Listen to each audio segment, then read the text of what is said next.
बिस्मिल्लाहिर्रहमानिर्रहीम। रमज़ान कोर्स का सबक नंबर 4 है और सबक नंबर 4 की जो पहली हेडिंग है आज की हमारी वो है रोज़ा इफ़्तार करने की दुआ। सबसे पहली चीज़, रोज़ा खोलने को रोज़ा इफ़्तार करना कहते हैं। रोज़ा खोलने को रोज़ा इफ़्तार करना कहते हैं और इस हवाले से मुख्तलिफ़ दुआएं हमें मिलती हैं। मुख्तलिफ़ दुआएं हमारे सामने आती हैं, जिनमें से एक बड़ी मशहूर दुआ जो हम लोग पढ़ा करते हैं वो ये, अल्लाहुम्मा इन्नी लका सुमतु व बिका आमनतु व अलैका तवक्कलतु व अला रिज़्क़िका अफ़्तरतु। एक ये दुआ है जो हम अक्सर पढ़ते हैं रोज़ा इफ़्तार करते हुए, या इसके अलावा और भी मुख्तलिफ़ दुआएं हैं। कुछ में 2 अल्फाज कम हैं, किसी में ज़्यादा हैं। तो मुख्तलिफ़ दुआएं हमें मिलती हैं रोज़ा इफ़्तार करते हुए जो दुआएं पढ़ते हैं, जिनमें से एक ये मैंने आपके सामने जो पढ़ी। हज़ूर नबी करीम सल्लल्लाहु अलैहि वसल्लम की हदीस मुबारका को देखा जाए तो मुख्तलिफ़ दुआएं मिलती हैं, जिनमें से आप किसी एक दुआ को भी पढ़ लें तो ठीक होगा। और रोज़ा इफ़्तार करते हुए हमें रोज़ा खजूर से इफ़्तार करना चाहिए। रोज़ा खजूर से इफ़्तार करना चाहिए, ये सुन्नत अमल है। और इसके अलावा अगर खजूर मुयस्सर ना हो तो आप पानी के साथ रोज़ा इफ़्तार कर सकते हैं, या इसके अलावा जो भी चीज़ मुयस्सर हो उससे रोज़ा इफ़्तार कर सकते हैं। और बिल्कुल इसी तरह रोज़ा इफ़्तार करते हुए आप बहुत ज़्यादा ठंडे पानी से इज्तनाब किया करें, बहुत ज़्यादा ठंडा पानी इस्तेमाल नहीं किया करें। बिल्कुल इसी तरह बहुत ज़्यादा मसाले वाली चीज़ें इस्तेमाल नहीं किया करें, बिल्कुल सादा ग़ज़ा का इस्तेमाल किया करें। सबसे बड़ी बात यह है इसमें, क्योंकि अगर बहुत ज़्यादा ठंडा पानी या बहुत ज़्यादा मसाले वाली चीज़ें अगर हम लोग इस्तेमाल करेंगे तो नमाज इशा के अंदर नमाज तरावी के अंदर हमारे लिए ये परेशानी का बाइस बनेंगी। जो चीज़ें हमने ज़्यादा मसाले वाली या बहुत ज़्यादा ठंडा पानी जो इस्तेमाल किया होगा। इसके अलावा बिल्कुल आज का जो हमारा सबक है, इस सबक के हवाले से जो अगली चीज़ है आज के लिए हमारी वो ये कि ज़कात का हिसाब कैसे कर सकते हैं। ज़कात का हिसाब करने का क्या तरीक़ाकार है, नोट फरमा लीजिएगा। ज़कात का हिसाब करने का तरीक़ाकार ये है, नंबर 1, काबिल ज़कात आपका अम्वाल और असासाजात। काबिल ज़कात अम्वाल और असासाजात, नंबर 1 नोट फरमा लीजिएगा। नंबर 1 पे काबिल ज़कात अम्वाल और असासाजात, और नंबर 2 पे है मालियाती ज़िम्मेदारियाँ, जो रकम काबिल ज़कात अम्वाल से अलग और जुदा और अलहदा करनी है। ये 2 चीज़ें आपके सामने बयान की। जो पहली चीज़ है वो है काबिल ज़कात अम्वाल और असासाजात। इसको पहले अगर इस पर थोड़ी सी गुफ्तगू कर ली जाए, काबिल ज़कात अम्वाल और असासाजात, पहले इस पर थोड़ी सी गुफ्तगू कर लेते हैं। तो सबसे पहले जो काबिल ज़कात अशिया और असासाजात हैं, इनमें जो चीज़ें आती हैं जिनको जो सबसे पहले हमारी नज़र में आती हैं वो क्या है, सोना है, चांदी है। ये किसी भी शक्ल में हो सकते हैं। ज़ेवरात आपने बनवा रखे हैं या किसी और सूरत में आपने इनको रखा हुआ है। ज़ेवरात सोना और चांदी किसी भी मकसद के लिए आपने रखे हों, किसी भी शक्ल में रखे हों, इनको आप अलहदा कर लीजिएगा। और बिल्कुल इसी तरह अगर इससे आगे बढ़ें तो घर में या जेब में जितना भी आपके पास माल है, कैश है जो मौजूद है, इसको भी एक तरफ कर लीजिएगा। सोने को एक तरफ कर लिया, आपकी जेब में या घर में जो रकम है उसको भी एक तरफ कर लीजिएगा। बैंक अकाउंट में जितना भी बैलेंस है उसे भी इसी लिस्ट में डाल लीजिएगा। और लॉकर्स के अंदर जो आपने कीमत अपनी रखी हुई, जो माल रखा हुआ, उसे भी इसी लिस्ट में डाल लीजिएगा। और बिल्कुल इसी तरह जो प्राइस बांड आपने ख़रीदे हुए उनको भी इसी लिस्ट में डाल लीजिएगा। और बिल्कुल जो आपने मुस्तकबिल के किसी भी मंसूबे के लिए, मिसाल के तौर पर हज करने के लिए या अपनी औलाद की शादी करने के लिए जो माल इकट्ठा किया हुआ, उसको भी इसी लिस्ट में डाल लीजिएगा। और जो कर्ज़ आपने दूसरों से लेना है, मतलब आपने किसी को उधारे पैसे जो दिए हुए हैं, जो आपने वो वापस लेने हैं, इनको भी इस लिस्ट में डाल लीजिएगा।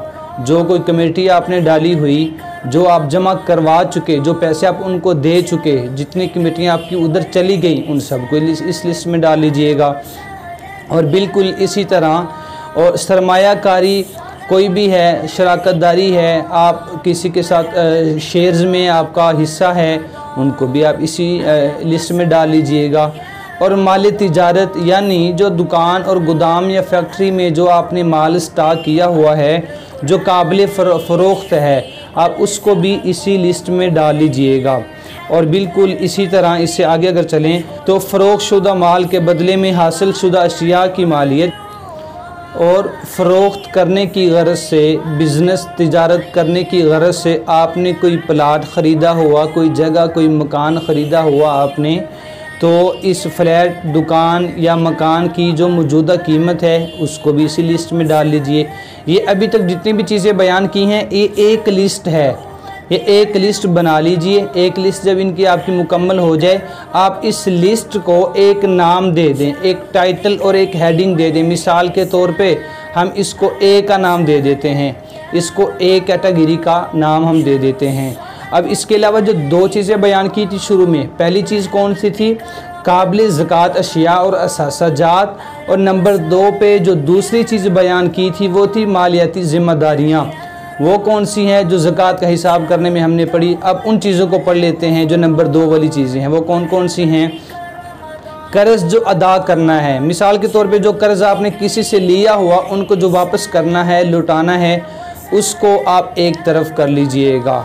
और बिल्कुल इसी तरह उधार ख़रीदी हुई चीज़ों की रकम, जो आपने चीज़ें उधार ख़रीदी हैं उनकी जो मौजूदा रकम है उसको इस दूसरी लिस्ट में डाल लीजिएगा। बिल्कुल इसी तरह बीवी का हक महर जो आपने अगर अभी तक अदा नहीं किया तो वो भी इस लिस्ट में डाल लीजिएगा। पहले से निकली हुई कमेटी की जो बकिया किस्तें हैं जो आपने अदा करनी है, जो कमेटी आपने डाली हुई थी, अगर वो कमेटी निकल गई, उसकी जो बकिया इकसात हैं उनको इस लिस्ट में डाल लीजिएगा जमा करके कि वो कितनी बनती हैं। और इससे आगे आपके मुलाजमीन की जो तनख्वाहें हैं और आपके बिजली का, इंटरनेट का, पानी का जो भी आपके बिल हैं उन तमाम को इस दिन तक, इस वक्त तक उनको भी निकाल लीजिएगा। ये तमाम चीज़ें जब आप निकाल लेंगे, तमाम अशिया की कुल मालियत का हिसाब लगाकर इनको भी टोटल कर लें और इसे आप बी का नाम दे दें।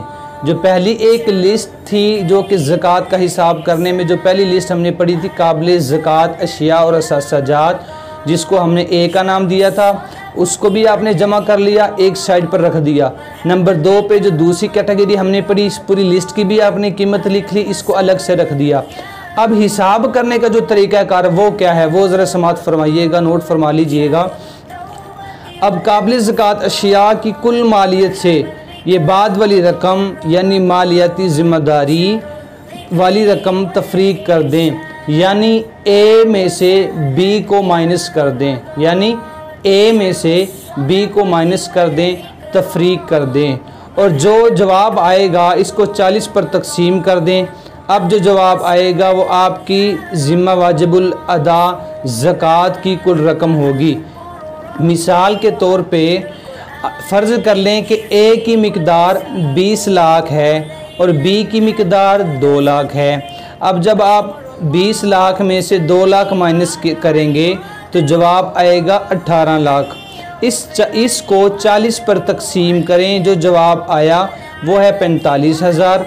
45,000 आपके ज़िम्मा ज़कात की कुल रकम है। ये रकम आपने अदा करनी है, एक दफ़ा अदा कर दें या 2-3 औकात में अलग अलग या थोड़ी थोड़ी करके भी इसको आप अदा कर सकते हैं। इस चीज़ को नोट फरमा लीजिएगा। और इससे आगे की जो हेडिंग है आज की हमारे जो सबक की, वो ये है कि कुछ ख़वातीन जो ज़ेवर इस्तेमाल करती हैं, कुछ ख़वातीन जो ज़ेवर इस्तेमाल करती हैं उस ज़ेवर पर भी ज़कात वाजिब होगी। वो ज़ेवर इस्तेमाल में हैं तब भी, वो ज़ेवर इस्तेमाल में नहीं है तब भी, दोनों सूरतों में इस सोने पर, ज़ेवर पर ज़कात वाजिब है, आपने अदा करनी है। और इसके दूसरी तरफ देख लिया जाए तो हमारे जो घरेलू इस्तेमाल की गाड़ियां हैं, हमारा जो घर है, घर यानी कि रिहाइशगाह और गाड़ियाँ जो ज़ेर इस्तेमाल में हैं उन पर ज़कात वाजिब नहीं है, उनके ज़कात अदा नहीं करनी। और आखिरी एक चीज़ इसी हवाले से कि आपने अगर कोई प्लाट ख़रीदा हुआ इस गरज से कि मुझे इससे नफ़ा होगा, मैं बेचूँगा, तिजारत करूँगा, बिज़नेस करूँगा, तो ऐसी जगह पर जो आपने बेचने की गरज से ख़रीदा हुआ है इस पर ज़कात वाजिब होगी। लेकिन अगर आपने इस गरज से प्लाट ख़रीदा हुआ कि आप घर बनाएंगे, दुकान बनाएंगे, तो फिर इस पर ज़कात वाजिब ना होगी। और इससे अगली चीज़ है कि 1 साल का गुज़र जाना, इसका क्या मतलब है? मतलब ज़कात के लिए ज़रूरी है कि आपका जो माल है उस पर 1 साल का अरसा गुज़र जाना चाहिए। इससे क्या मुराद है? इसका आसान अल्फाज में समझिएगा। 15 रमज़ानुल मुबारक को आपके पास इतना माल आ गया कि आप साहिबे निसाब हो गए, आप साहिबे निसाब हो गए। अब आइंदा आने वाले साल 15 रमज़ान को, आइंदा आने वाले साल 15 रमज़ान को आपका ज़कात अदा करने का दिन होगा। अब दरमियान में माल ज़्यादा भी आया तब भी कोई नहीं, माल कम भी हो गया तब भी कोई नहीं। इस चीज़ को नहीं देखना, देखना है कि जब हमने हिसाब किया था ज़कात के पैसों का 15 रमज़ान को निसाब के बराबर हम उसके मुताबिक पूरे उतरे थे, तो हमने आइंदा आने वाले साल 15 रमज़ान को अपना हिसाब कर लेना है। जितना हमारा माल होगा उसमें से हमने 40वां हिस्सा ज़कात का निकालना है। 2.5% ज़कात का निकाल कर हमने अल्लाह के रास्ते में। ज़कात के मामला में एक गलत फ़हमी का अजाला कर लीजिएगा। एक गलती जो हम लोगों में पाई जाती है, अक्सर मुआशरे में ये चीज़ देखने को मिलती है कि लोग ये समझते हैं कि जो रजब का महीना है ये ज़कात अदा करने का महीना है। लोग अक्सर ये समझते हैं कि जो रजब का महीना है ये ज़कात अदा करने का महीना है, या इसके बाद वो समझते हैं कि शाबानुल मुअज़्ज़म का महीना आ गया तो ये ज़कात की अदायगी का महीना है, या फिर आखिरी लम्हा देखते हैं तो देखते हैं कि रमज़ान का महीना आ गया तो ये ज़कात अदा करने का महीना है। तो ये बिल्कुल भी दुरुस्त नहीं है। हर बंदे का हिसाब अलग है, जुदा है। हर बंदे का हिसाब, किसी बंदे के ऊपर ज़कात वाजिब है रजब में अदा करना, किसी के लिए शौबान में, किसी के लिए रमज़ान में। हर बंदे का हिसाब अलग अलग, जुदा जुदा और अलहदा अलहदा है। क्यों?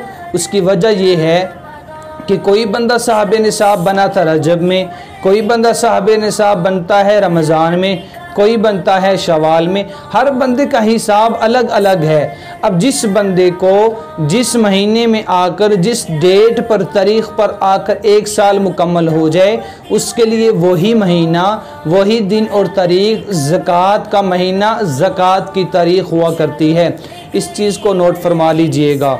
और अगर इसको याद रखना कुछ मुश्किल आप महसूस करें तो आप कमरी लिहाज से कोई एक महीना मुकर्रर कर लें कि मैंने हर रमज़ान में ज़कात का पैसा निकालना है, या मैंने हर शाबानुल मुअज़्ज़म के महीने में ज़कात का पैसा निकालना है, या आपने रजब के महीने में ज़कात का पैसा निकालना है। ये आप अपने याददाश्त के लिए लिख कर रख लें, या किसी एक महीने को मुकर्रर कर लें कि इस महीना में आपने ज़कात का पैसा निकालना है और ये ज़कात के जो मसारफ़ हैं उनको आपने देना है। आज का हमारा सबक नंबर 4 मुकम्मल हुआ। इंशाअल्लाह सबक नंबर 5 कल से शुरू किया जाएगा। व आखिर दावाना अनिल हम्दुलिल्लाहि रब्बिल आलमीन।